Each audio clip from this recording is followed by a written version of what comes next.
Alright, how's it going, everybody? I just want to show you off some of my recent acquisition. And it's another Simplex TrueAlert. Yes, it is. Well, it's actually one that's discontinued. It's no longer being made.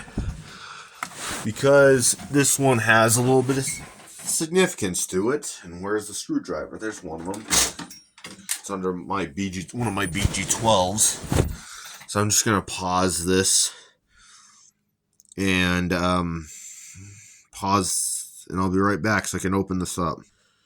Okay, and I'm already back with the inside. You probably already just saw the glimpse. The circuit board literally extends out, similar to my 4906-9206 TrueAlert strobe, which is also no longer being produced. But like I said, this has significance to it because this, you see, there's dip switches. So that means, unfortunately, I cannot use this TrueAlerts because you see a TrueAlert that has dip switches right there. That's a clear indication that it's addressable, let alone the little pulling LED that's right there. Still has the KPEG 182 from King State, which is the piezo that most TrueAlerts use, with the exception of the 4906, 9137, and 9138 multi-tone devices, which are also no longer being produced. As you can see, there's the model number. It's multi-candela, so you can see it also has an FACP feature, which is usually standard on addressable devices, whereas all conventional devices, excluding the 49 CMTV series, does not have the FACP option. So, obviously, since it's addressable, that means I cannot use this device until I get something compatible to run it, like a Simplex TrueAlert addressable controller. But however, the manual, I'm not sure how well this could use IDNAC. More likely it can from what I saw, but from what I saw in Mr. IDNet Guy 2004, I think is what his channel's name is, somewhere along those lines. He actually had I think it was the same unit as this, but yeah. He was able to use it on a 4007 ES on one of his, no, it was a 4010 ES with the enhanced system supply, which is an IDNAC panel, which is a panel that that operates Simplex TrueAlert ESs via IDNAC. But this is basically the predecessor to the 49 AVWRF. That's why it's no longer being made, because this predates that TrueAlert ES horn strobe. You can see,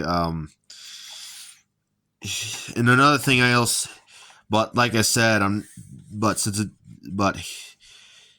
it's addressable, is literally the worst of the worst in terms of the user friendliness, like I have stated so many times, but it's still fun to have. But however, another thing I forgot to mention that I was going to mention on my TrueAlert addressable video review, TrueAlert addressable notification device review, is that another thing I also like them is that you could T-tap the existing circuits. And not to mention use various wiring gauges without being limited to, except some addressable notification devices from the TrueAlert franchise by Simplex and AutoCall, or at least Johnson Controls in general.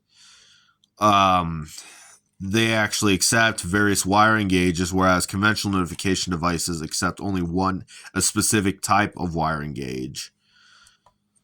Or maximum type of wiring gauge. So you could also, yeah. Not to mention the self-test feature I really adore about these things. So yeah. But since it relies on addressable signaling protocol, I'm going to give it a 58 out of a 58 out of 100. But since it's multi-candela, 15, 30, 75, 110, and it could also be coded by the panel, which is standard, particularly, which is an option for conventional. It's only an option of the 49 CMTV series, but for the addressable, it's standard on that. It's standard on addressable, TrueAlert addressable devices. So you could use it for whatever application you throw at it. Plus the self-test, the T-tapping, the variable wiring gauges that I really adore about these Simplex addressable TrueAlerts. In fact, I actually found a study that I actually found out that there was a study that proves that simplex addressable devices outperform most conventional notification devices, most if not all.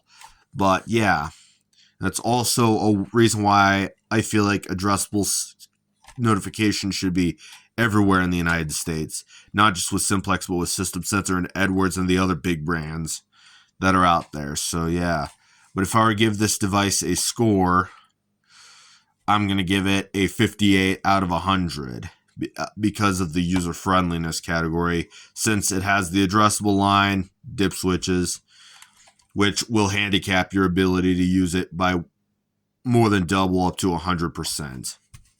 So anyways, thank you for watching. Oh, by the way, I did move out to my great grandma Joanne's. I'm no longer at my dad's house. So yeah, thank you for watching. And not to mention there's the dip switches. I almost forgot about that. Because this also, you also have to put this, it's obviously binary protocol, since this is TrueNAC. TrueNAC and IDNAC both use binary, just like MapNet and IDNet in various forms, as well as its various spin-offs, right?